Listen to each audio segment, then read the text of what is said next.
friends and Boba fiends, welcome back to Books and Boba, and I'm Melissa Gilos. Today, we are going into a series of unfortunate events.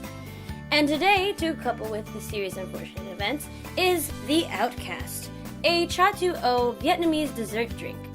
So this includes pandan jelly, lychee jelly, coconut shavings, watermelon, lychee itself, basil seeds, and of course, boba, all afloat in coconut water.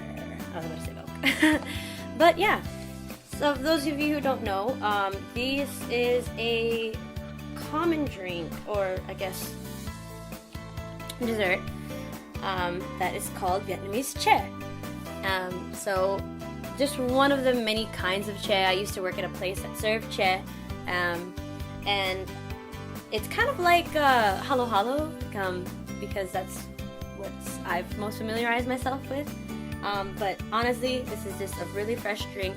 It's very light, and I know it is a lot because I guess it gets something as a meal, but it's really delicious, as is everything. So,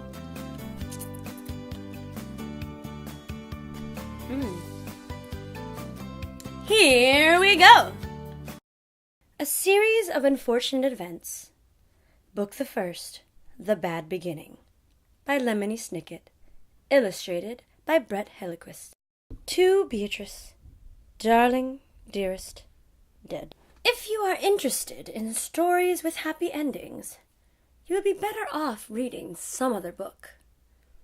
In this book, not only is there no happy ending, there is no happy beginning, and very few happy things in the middle. This is because not very many happy things happened in the lives of the three Baudelaire youngsters. Violet, Klaus, and Sunny Baudelaire were intelligent children, and they were charming and resourceful and had pleasant facial features, but they were extremely unlucky. And most everything that happened to them was rife with misfortune, misery, and despair. I'm sorry to tell you this, but that is how the story goes. Their misfortune began one day at Briny Beach. The three Baudelaire children lived at the heart of a dirty and busy city, and occasionally their parents gave them permission to take a rickety trolley. The word rickety, you probably know, here means unsteady or likely to collapse, alone to the seashore, where they would spend the day as a sort of vacation, as long as they were home for dinner. This particular morning was gray and cloudy, which didn't bother the Baudelaire youngsters one bit. When it was hot and sunny, Briny Beach was crowded with tourists, and it was impossible to find a good place to lay one's blanket. On gray and cloudy days, the Baudelaires had the beach to themselves to do whatever they liked. Violet Baudelaire, the eldest, liked to skip rocks. Like most 14-year-olds, she was right-handed, so the rocks skipped farther across the murky water when Violet used her right hand when she used her left. As she skipped rocks, she was looking out to the horizon and thinking about an invention she wanted to build. Anyone who knew Violet well could tell that she was thinking hard, because her long hair was tied up in a ribbon to keep it out of her eyes. Violet had a real knack for inventing and building strange devices, so her brain was often filled with images of pulleys, levers, and gears, and she never wanted to be distracted by something as trivial as her hair. This morning she was thinking about how to construct a device that could retrieve a rock after you had skipped it into the ocean. Klaus Baudelaire, the middle child, and the only boy, liked to examine creatures in tide pools. Klaus was a little older than 12 and wore glasses which made him look intelligent. He was intelligent. The Baudelaire parents had an enormous library in their mansion, a room filled with thousands of books on nearly every subject.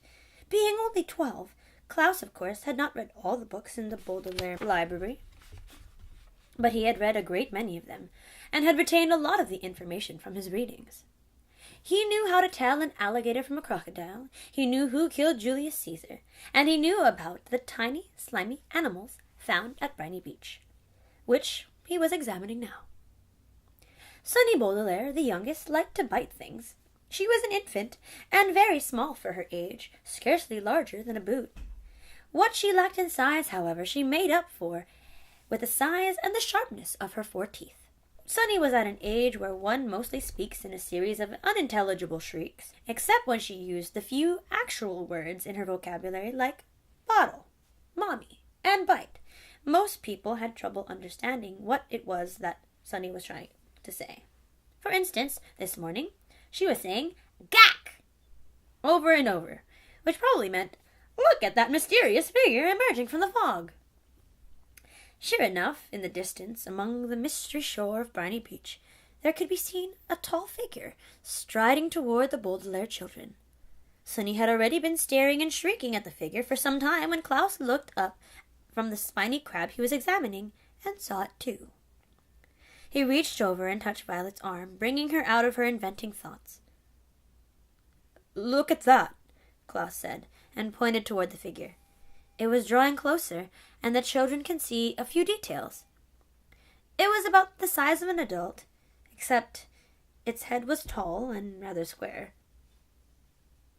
"What do you think—" Why is it always British? "What do you think it is?" Violet asked.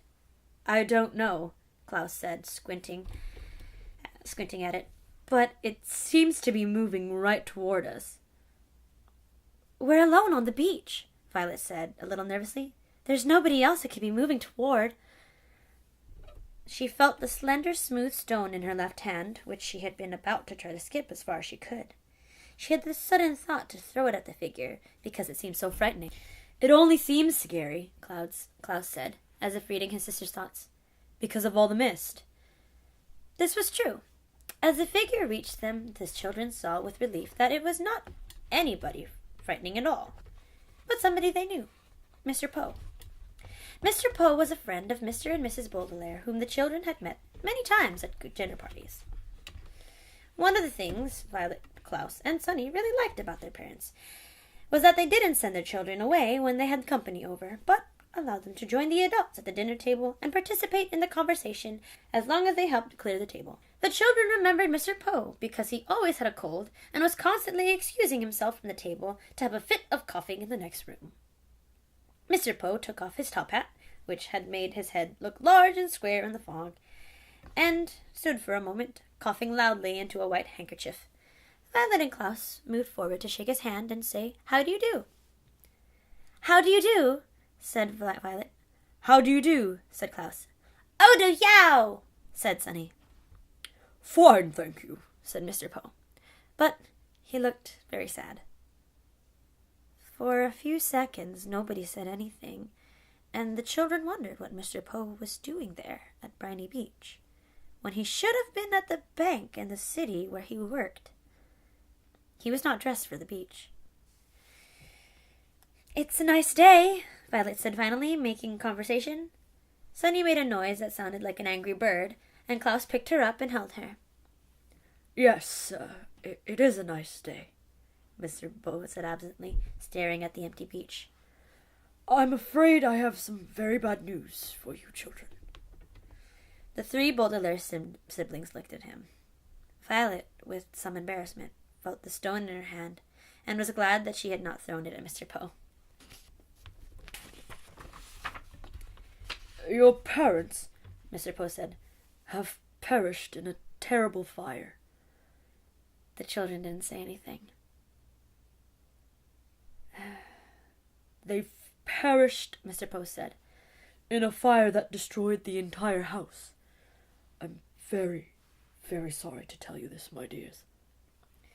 Violet took her eyes off Mr. Poe and stared out at the ocean. Mr. Poe had never called the Baudelaire children "my dears" before. She understood the words he was saying, but thought he must be joking, playing a terrible joke on her and her brother and sister. "Perished," Mr. Poe said, "means killed." "We know what the word perished means," Klaus said crossly. He did know what the word perished means, but he was still having trouble understanding exactly what it was that Mr. Poe had said. It seemed to him that Mr. Poe must somehow have misspoken. "The fire department arrived, of course," Mr. Poe said, "but they were too late. The entire house was engulfed in fire, and it burned to the ground. Klaus pictured all the books in the library going up in flames. Now he'd never read all of them. Mr. Poe coughed several times into his handkerchief before continuing.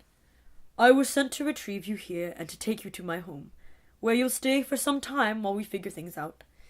I am the executor of your parents' estate. That means I will be handling their enormous fortune and figuring out where your children will go. When Violet comes of age, the fortune will be yours, but the bank will take charge of it until you are old enough. Although he said he was executor, Violet felt like Mr. Poe was the executioner. He had simply walked down the beach to them and changed their lives forever. Come with me, Mr. Poe said, and held out his hand.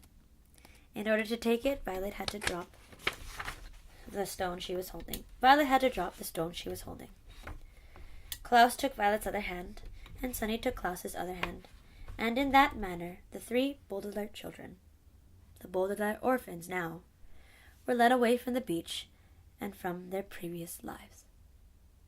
So that was chapter 1 of Series of Unfortunate Events. Hey, it might seem sad now, but I love the writing because it always finds itself to be satirical and funny. So I hope you guys enjoy this reading. We will continue this with the same drink, but I hope you guys come back tomorrow for the next reading of chapter 2. Hope you guys have a great day. Love you guys. Bye!